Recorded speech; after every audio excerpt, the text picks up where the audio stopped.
phenomenon of secularism and its understanding, Part 5. The Church and its negative actions were the main cause behind the rise of secularism in Western societies. The outdated clergy of Judaism and Christianity, by enforcing their ineffective and false teachings, paved the way for the spread of secularism and its major corruptions in Western communities. Muhammad Ali al-Bahr, an Islamic writer and researcher, writes on this subject. The origin and beginning of secularism was distant from religion and in opposition to it. The reason for its growth was the domination of the Church and its irrational beliefs, the corruption of the clergy, their control over governance, their conflict with science, and their tyranny. Herbert George Wells, a Western writer, explained.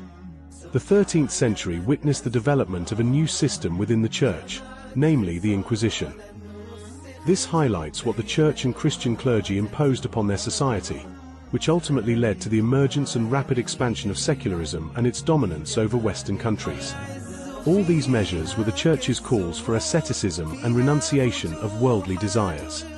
However, these concepts were never aligned with the true meaning and essence of renunciation as explained in the noble religion of Islam. Islam, in its pure form, promotes asceticism and avoidance of materialism as a means of understanding the hereafter and striving for spiritual growth and elevation.